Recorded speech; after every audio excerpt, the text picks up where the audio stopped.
Dice así, Colosenses 1:20, y por medio de él reconciliar consigo todas las cosas, así las que están en la tierra como las que están en los cielos, haciendo la paz mediante la sangre de su cruz.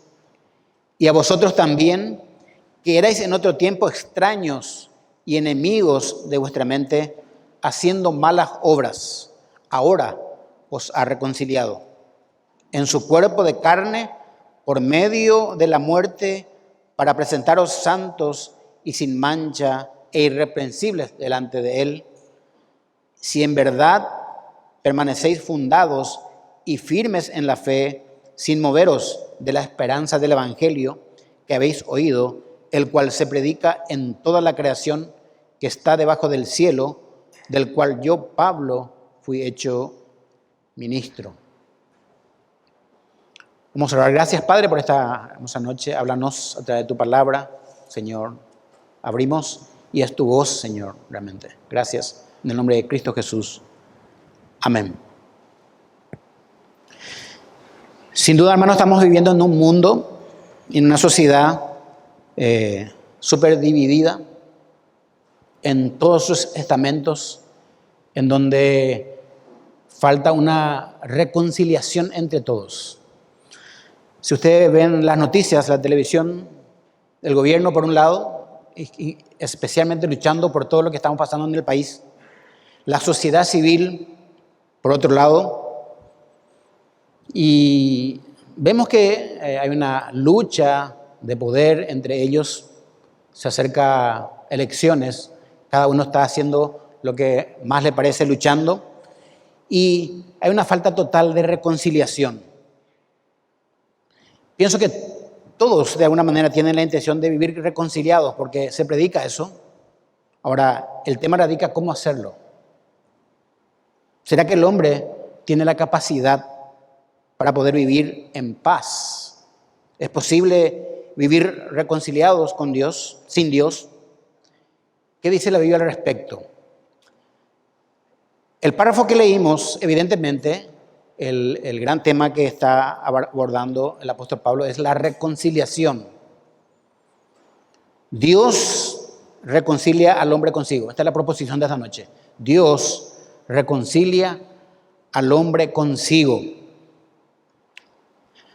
Y si nos preguntamos qué cosas Dios reconcilió consigo, en Cristo, vamos a ver en el versículo 20, el 1:20 dice, y por medio de él, dice la palabra de Dios, por medio de Cristo, reconciliar consigo todas las cosas, así las que están en la tierra como las que están en los cielos.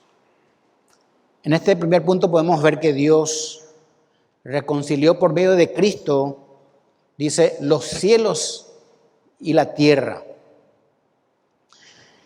La palabra reconciliar es uno de los términos de mayor significado y poder descriptivo en las Escrituras.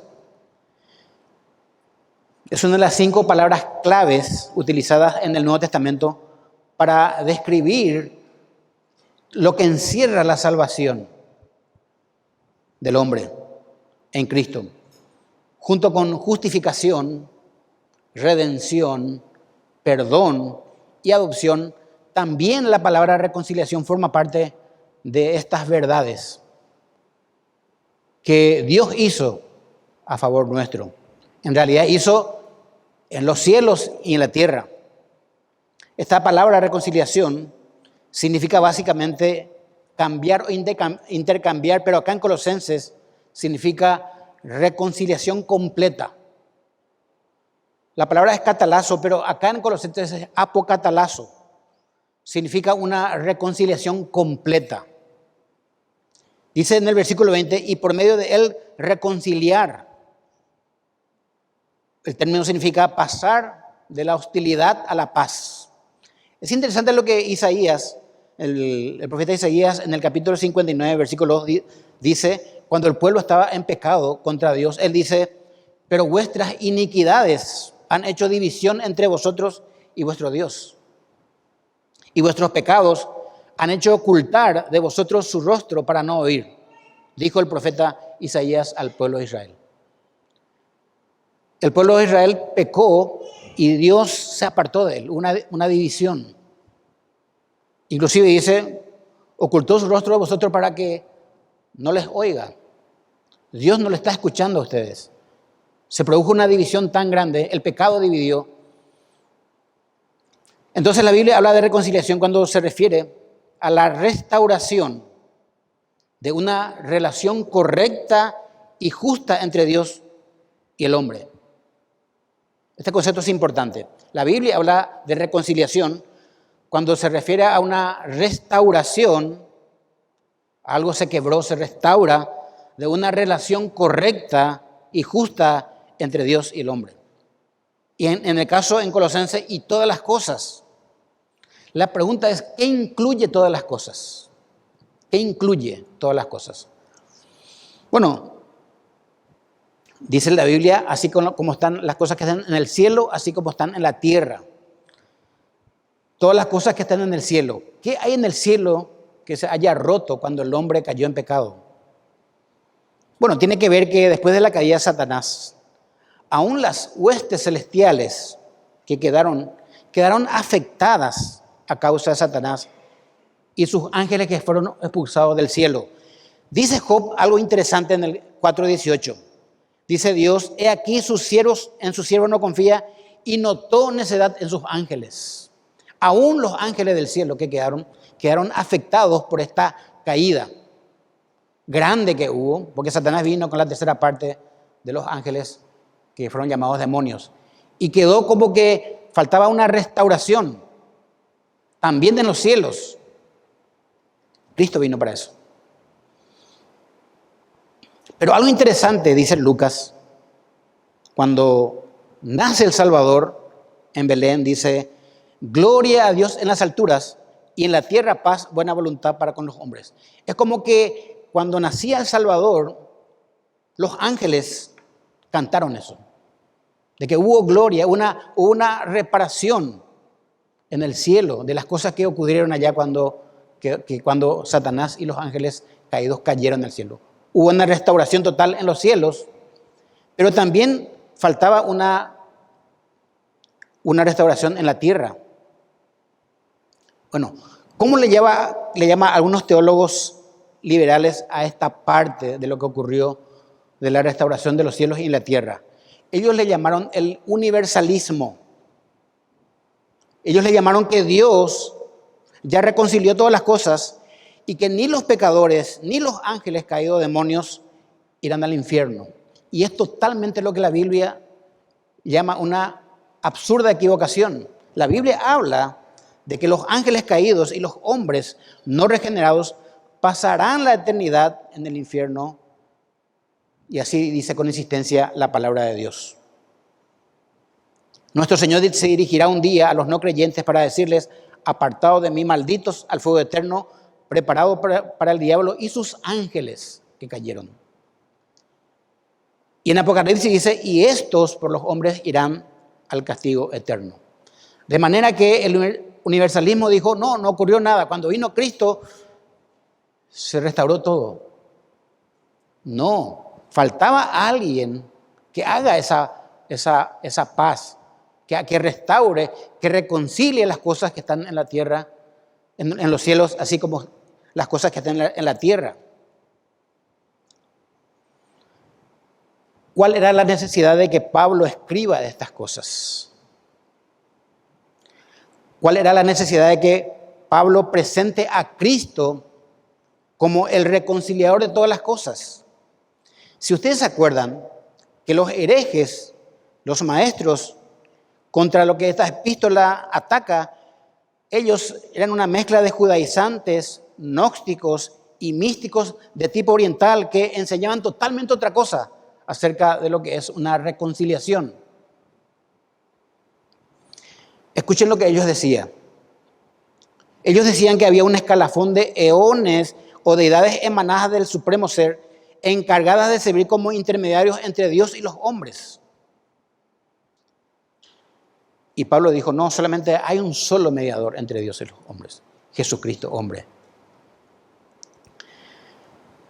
Por ese motivo, si ustedes ven el versículo 20, el Padre El versículo 20 dice, y por medio de él, en el versículo 19 dice, y por cuanto agradó al Padre, que en él habitase toda la plenitud.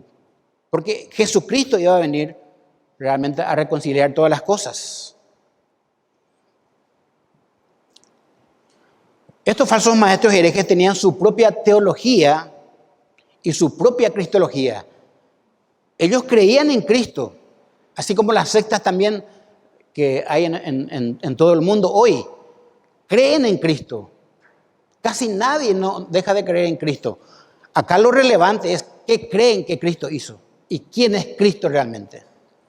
El miércoles pasado dijimos que Cristo es el supremo creador de todas las cosas. Mas estos maestros falsos no lo veían así a Cristo. Cristo era un Dios en minúscula para ellos. Y Pablo escribe a los colosenses que Jesucristo era el Dios creador supremo de todas las cosas. Eso estudiamos el miércoles pasado. ¿Qué dicen ellos de Cristo? Ellos tenían su propia cristología. Ellos admitían creer de Cristo. De hecho, como dije, todas las sectas creen. Los adventistas creen que en Cristo. Los mormones creen en Cristo. Los testigos de Jehová creen en Cristo. Ahora, ¿quién es Cristo para ellos?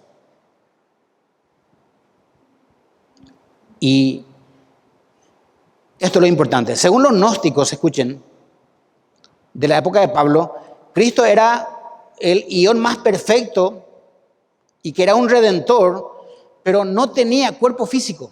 Imagínense lo que ellos creían. Si eso es cierto, la Biblia dice totalmente otra cosa. Como el apóstol Pablo dijo en 1 Corintios 15, 17, vana es nuestra fe. Si eso es cierto, si Cristo no tenía cuerpo, Él nunca murió por nuestros pecados. Y Pablo dice, si eso es cierto, vana es nuestra fe. Y aún estamos en nuestros pecados. Sin embargo, la Biblia dice que Cristo murió por nosotros en la cruz y nos limpió de todo pecado. Ese era el problema de los sistemas gnósticos de aquella época. Los maestros veían más cosas que el resto de los mortales. Y ese es el peligro de los falsos maestros, que dicen de sí tener una iluminación especial y superior que los otros. Y así enseñan lo que no está en la Biblia, desautorizándola. Ahora, ¿cuál era la necesidad de que hubiera un reconciliador? Pablo dice que, por medio de la carta, que Cristo es el único creador supremo, que solo Él es el único medio para reconciliar todas las cosas, las que están en los cielos y las que están en la tierra. El universalismo dice, Cristo vino y reconcilió todo. No necesitamos ni arrepentirnos. Todos somos salvos, porque ya vino Cristo a reconciliar. Eso es falso, de toda falsedad. ¿Qué pasó con la creación?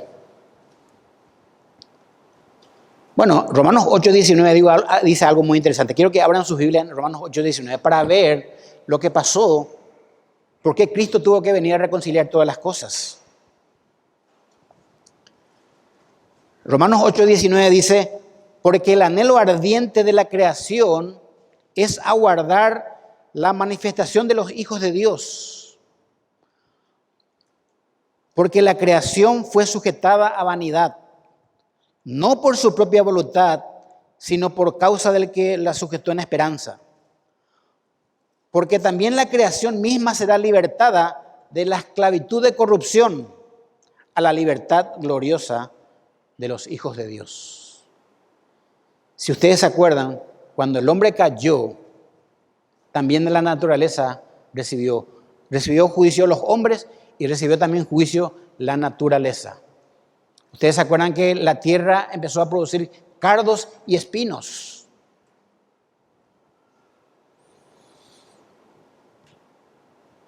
¿En qué momento las cosas que están en los cielos y en la tierra rompieron relación con el Creador?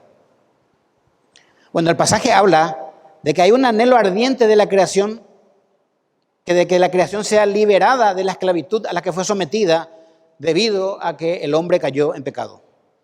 Si ustedes se acuerdan, después de que el pecado entró en el mundo, vino juicio sobre el hombre, sobre la mujer, sobre la naturaleza, sobre la tierra. Y desde ese momento la tierra sufre también. Pero cuando vino Cristo, la tierra fue liberada.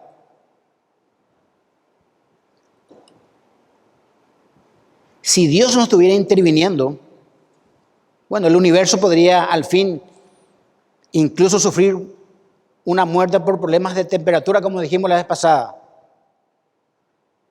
Si solamente los ejes del polo, como dijimos el miércoles pasado, se movieran un milímetro, nosotros estaríamos congelados o muertos de calor. Pero Cristo está guardando todo eso por medio de su palabra. Dios está interviniendo y la cruz de Cristo, de alguna manera, sostiene todo en un equilibrio perfecto hasta ahora. ¿Por qué? Porque Cristo vino para hacer la paz mediante la sangre de su cruz. Él vino realmente para reconciliar las cosas que están en los cielos y las cosas que están en la tierra. La necesidad para la reconciliación se basa en la enemistad de Dios contra una humanidad pecaminosa.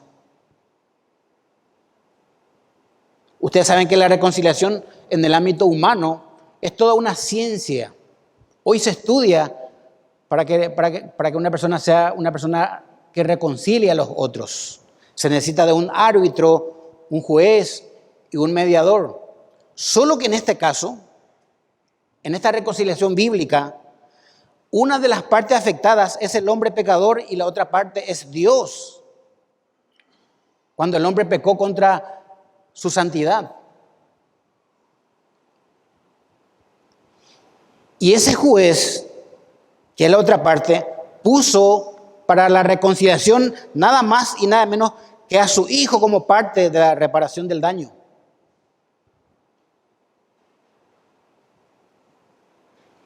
Para que la otra parte se sane, que es el hombre caído que ocasionó el pecado. En la reconciliación, Dios en la reconciliación con el hombre, Él tomó la iniciativa con el mundo y la reconcilió consigo mismo. Cuando nosotros nos peleamos con una persona, cuando hay una rotura de relaciones, lo que nosotros siempre hacemos es que la otra persona venga a querer reconciliarse con nosotros. Dios no hizo eso. Dios tomó la iniciativa, Dios buscó al hombre para reconciliar con él. Y puso a su hijo como un medio para reconciliarnos con él. Dios tomó la iniciativa, hermanos, porque nosotros no teníamos la posibilidad de hacer la reconciliación con Dios. Estábamos muertos. Ese pecado nos incapacitó la posibilidad de hacer una reconciliación. Él vino para reconciliarnos con Él. Esa es la gran diferencia en esta reconciliación. ¿Hubo consecuencias de la enemistad con Dios? Sí.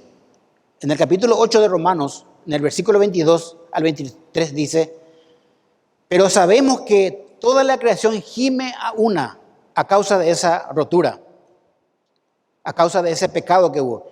Y aún está con dolores de parto hasta ahora. Así dice que la creación gime a una. Y no solo ella, dice el apóstol Pablo, sino que también nosotros mismos, que tenemos las primicias del Espíritu, nosotros también gemimos dentro de nosotros mismos esperando la adopción, la redención de nuestro cuerpo.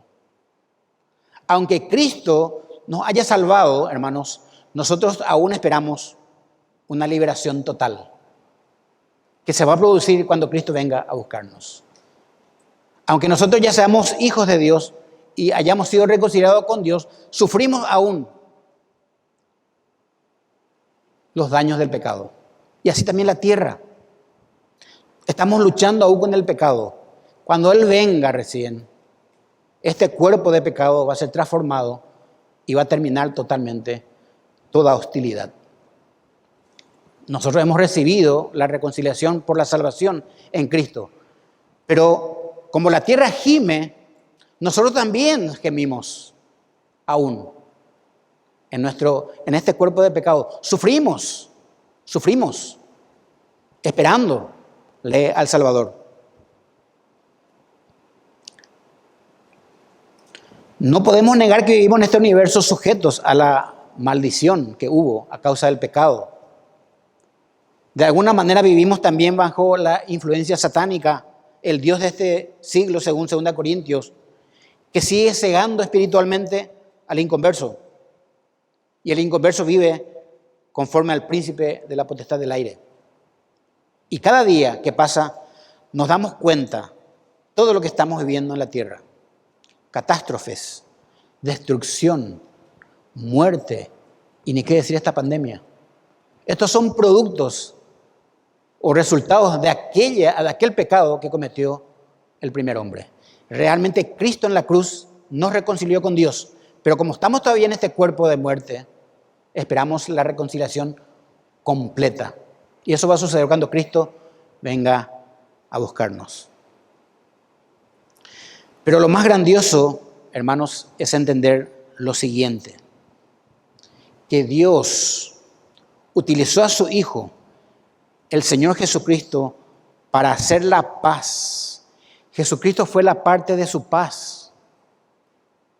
Que nosotros podíamos, se dice que en la reconciliación cada uno debe poner su parte para haber una reconciliación, para que haya una conciliación. ¿Qué podíamos poner nosotros? Nada. Absolutamente. Dios utilizó a su único Hijo, el Señor Jesucristo, para hacer la paz y la reconciliación, a pesar de que los hombres inventaron una cruz y en esa cruz derramó su preciosa sangre en sacrificio su Hijo por nosotros. Hermanos, la Biblia ya nos muestra de alguna manera lo que en el futuro va a pasar a causa de esta reconciliación que hizo Cristo por nosotros. Nosotros estamos esperando eso. En la dispensación del milenio, cuando pase todo esto, lo que se vivirá en una reconciliación total que Cristo hizo posible con su muerte y resurrección. Solamente voy a leerle un pasaje que dice Isaías, cuando habla de lo que vamos a vivir en el milenio, por lo que Cristo hizo cuando reconcilió todas las cosas, en los cielos y en la tierra. Dice Isaías 11, 6 al 9. Morará el lobo con el cordero, y el leopardo con el cabrito se acostará. El becerro y el león y la bestia doméstica andarán juntos, y un niño los pastoreará. La vaca y la osa pasarán, sus crías se echarán juntas, y el león como el buey comerá paja. Y el niño de pecho jugará sobre la cueva del áspid o de la serpiente, y el recién destetado extenderá su mano sobre la caverna de la víbora. No harán ningún mal ni dañarán en todo mi santo monte.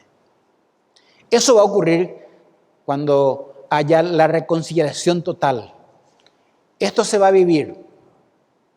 Esto va a ocurrir en el milenio. Esto que yo leí no va a ocurrir nunca ahora.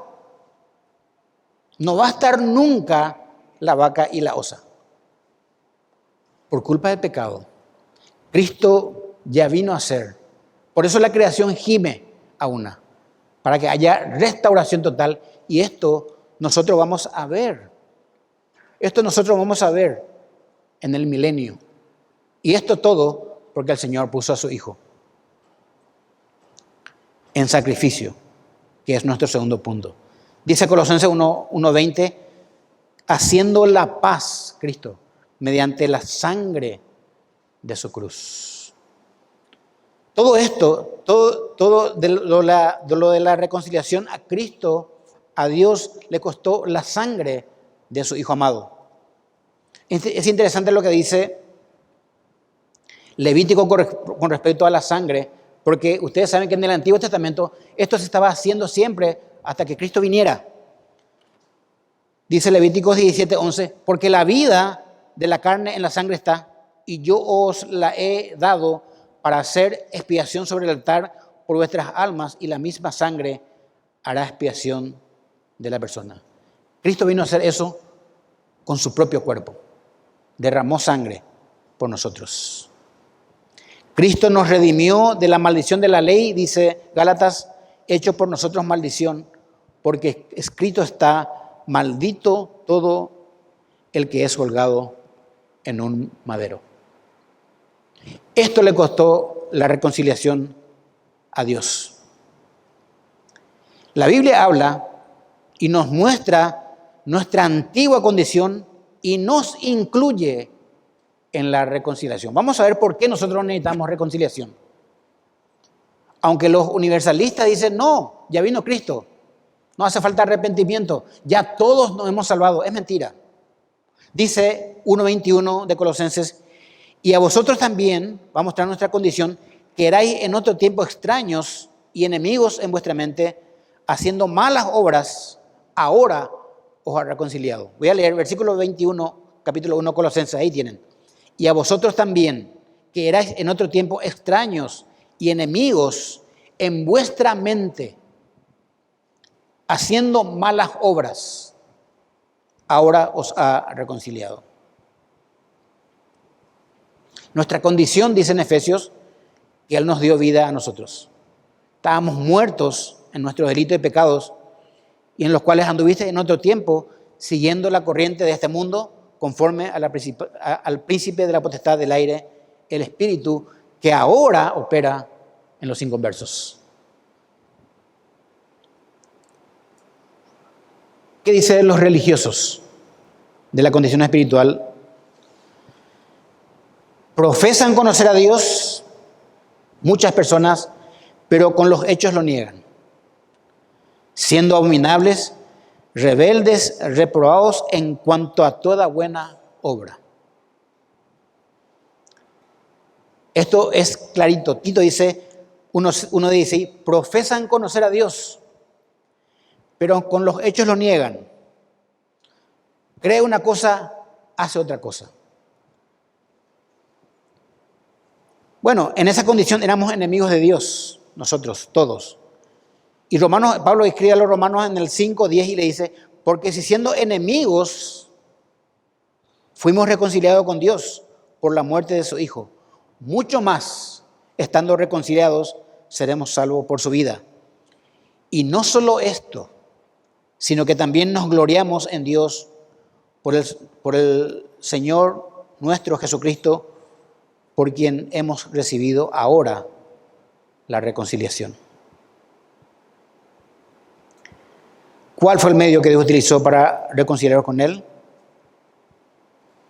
Dice el versículo 22 de Colosenses, de Jesucristo, en su cuerpo de carne, por medio de la muerte.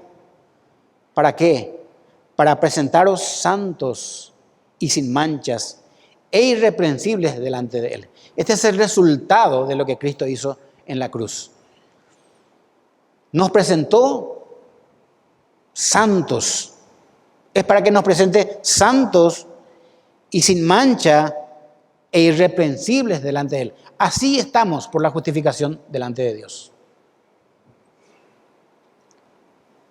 Hermano, esto es un milagro.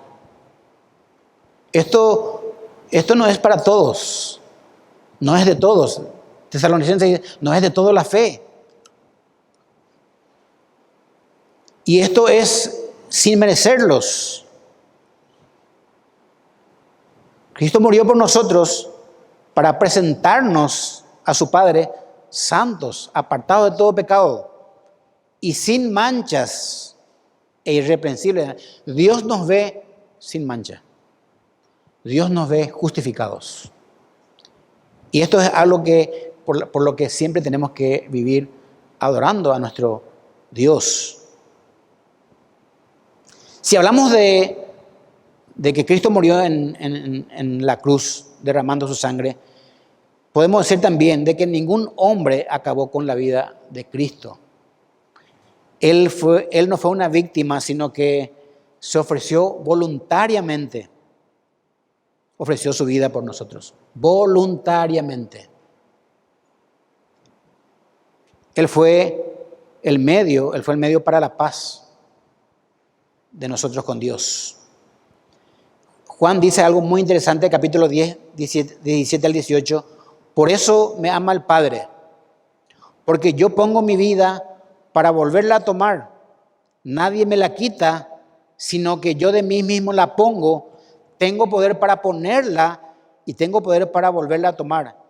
Este mandamiento recibí de mi Padre. Hermanos, Jesús eligió el momento de su muerte. Cuando Jesús hubo tomado el vinagre, dijo: consumado es. Y habiendo inclinado la cabeza, entregó su espíritu. Cristo nos presentó a su Padre santos y sin mancha e irreprensibles, dice 2 Corintios, porque os celo con celo de Dios, dice Pablo, porque os he desposado con un solo esposo, le dice a la iglesia. Ese solo esposo es Cristo, para presentaros como una virgen pura a Cristo. Así nos presentó Cristo hacia Dios.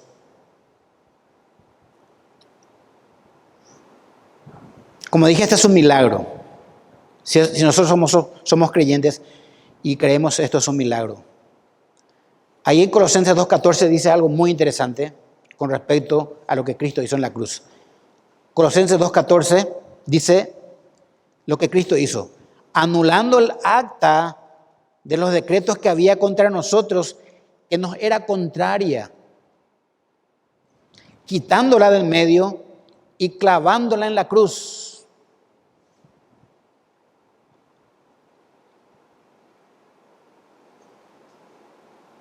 Este acta de los decretos era un manuscrito de autógrafo, era un certificado escrito a mano, cuyo fin era que uno reconozca la obligación de una deuda. Y realmente nosotros estamos en deuda con Dios antes que venga Cristo en nuestras vidas.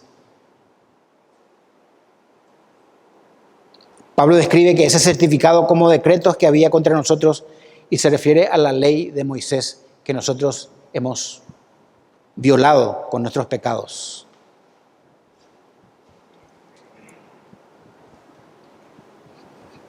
Y dice en Efesios 2:15 que Pablo dice que Cristo abolió en su carne las enemistades que teníamos, la enemistad que teníamos con Dios. La ley de los mandamientos expresado en ordenanzas para crear en sí mismo de los dos un solo y un nuevo hombre, haciendo la paz. Este es un contexto de que los gentiles no se juntaban con los judíos y Cristo vino a hacer la paz. Y mediante la cruz reconciliar con Dios a ambos en un solo cuerpo, matando en ella las enemistades. Esto hizo Cristo en la cruz del Calvario. Todas las personas, incluso los inconversos, son deudores de Dios porque han infringido la ley. El certificado nos era contrario, lo cual significa que era suficiente para condenarnos al juicio del infierno, porque escrito está: maldito todo aquel que no permaneciere en todas las cosas escritas en el libro de la ley para hacerlas. Y era imposible para nosotros cumplir toda la ley. La intención de este relato del apóstol Pablo es advertirles a la iglesia de Colosas que todos estos dioses acerca de los cuales enseñaban estos falsos maestros en Colosas, ninguno eran sujetos de sacrificio. Por el contrario, sus dioses piden sacrificios y sus adeptos tenían que ofrecerle todo tipo de ofrendas. Sin embargo, nuestro Dios, el Señor Jesucristo, es el mismo sujeto que se entregó a muerte para reconciliarnos con el Padre como una ofrenda. Él se entregó como una ofrenda, como sujeto de sacrificio. Hermanos, pero conocer solo esto no salva a nadie.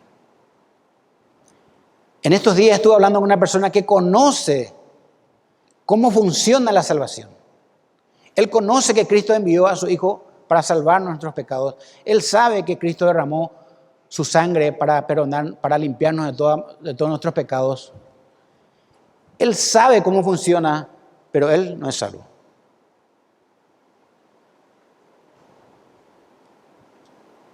Por eso conocer la salvación no salva a nadie. el ministerio de la reconciliación tiene que llevarse a cabo fielmente por la proclamación del mensaje del Evangelio. El Evangelio es la que salva a las personas. Cuando un individuo cree, así como nosotros hemos hecho un día, entonces recibe la reconciliación. Escuchen cómo el apóstol Pablo aplica esta reconciliación a los fieles de Colosas. Dice 2 Corintios 5, 18 al 20, y todo esto proviene de Dios, quien nos reconcilió consigo mismo por Cristo. Y no solamente eso, y dice, y nos dio el ministerio de la reconciliación. Versículo 19, que Dios estaba en Cristo reconciliando consigo al mundo, no tomándole en cuenta a los hombres sus pecados, y nos encargó a nosotros la palabra de la reconciliación. Algo interesante dice Charles Spurgeon sobre este tema: tú y yo estamos obligados a predicar el Evangelio, incluso si ningún alma es convertida por él, porque el gran propósito del Evangelio es la gloria de Dios, ya que Dios es glorificado incluso en aquellos que rechazan el Evangelio. 2 Corintios 5:20 dice, así que somos embajadores en nombre de Cristo, como si Dios rogase por medio de nosotros. Os rogamos en nombre de Cristo, dice, reconciliados con Dios. Un embajador representa a su país, habla de ella, mostrando las riquezas que en ella se encuentran. Cuando nosotros hablamos de Cristo, nos convertimos en embajador de Él, hablando del cielo. Martín Lutero dice, habla del Evangelio a los oídos del pecador y Dios se encargará de llevarlo a su corazón. Lo que nosotros tenemos que hacer es predicar el mensaje del Evangelio, ser embajadores de la reconciliación, ser embajadores y rogar por medio, a los pecadores de parte de Dios que se conviertan y sean reconciliados con Dios. Y por último, esto es lo que hace el Señor. Dios reconcilia en Cristo a todo aquel que pone su fe en Él. Versículo 23 dice, si en verdad permanecéis fundados y firmes en la fe, sin moveros de la esperanza del Evangelio. Pablo está diciendo a los colosenses lo siguiente: no crean el universalismo. Eso ha hecho mucho daño al hombre pecador, engañándolo. Dijimos, ¿qué sostiene el universalismo? Que todos somos salvos por ser profesantes de una religión. Y eso no es lo que enseña la Biblia. Acá dice, si en verdad permanecéis fundados y firmes en la fe, sin moveros de la esperanza del Evangelio. Por eso una de las verdades más serias, escuchen hermanos, que presenta la Biblia, es que no todos los que profesan ser cristianos son salvos. Por muchas partes donde enseña la Biblia, voy a decir solamente dos textos. Dice Mateo 7, 22, 23, muchos me dirán en aquel día, Señor, Señor, ¿no enseñamos en tu nombre? Y en tu nombre echamos fuera demonios, y en tu nombre hicimos muchos milagros. Y entonces les declararé, nunca os conocí, apartados de mí, hacedores de maldad. Una de las señales más evidentes de todo genuino creyente es lo que dice en nuestro texto. Si en verdad, escuchen, permanecéis fundados y firmes en la fe, sin moveros de la esperanza del Evangelio. La perseverancia, dice John Stott, es una evidencia de todo verdadero creyente. No porque la perseverancia salve, sino porque es una señal evidente de conversión.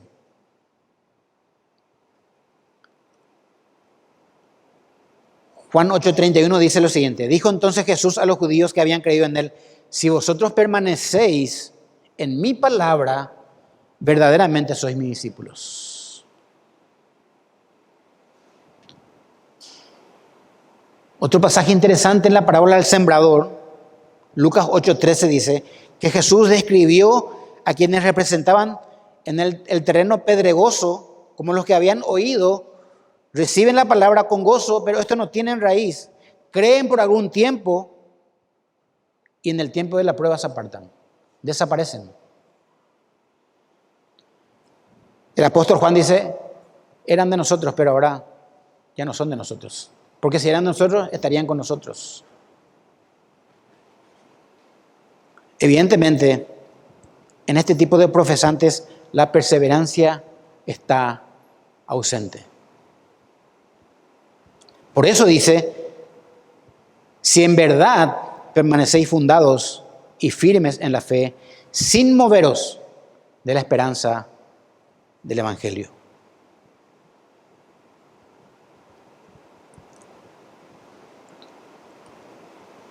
El cual que habéis oído, el cual se predica en toda la creación que está debajo del cielo, del cual yo Pablo fui hecho ministro. Los colosenses están llamados, y nosotros también, a agarrarnos fuertemente del evangelio apostólico que hemos oído, el evangelio que ha sido proclamado por todo el mundo, el evangelio del cual Pablo fue hecho ministro y mediante la cual fue enviado a predicar. Quienes prediquen cualquier otro evangelio, como lo hicieron estos herejes en Colosas en el tiempo de Pablo, cayeron bajo la maldición de Dios.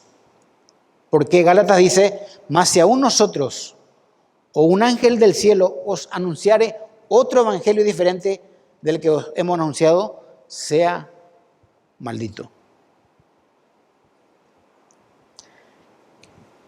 Queridos hermanos, Dios nos reconcilió consigo con la muerte de su amado Hijo. Este costo fue altísimo, costosísimo y sublime. Fue la sangre de su Hijo. No nos olvidemos de que somos embajadores del Evangelio para reconciliación de las almas con Dios.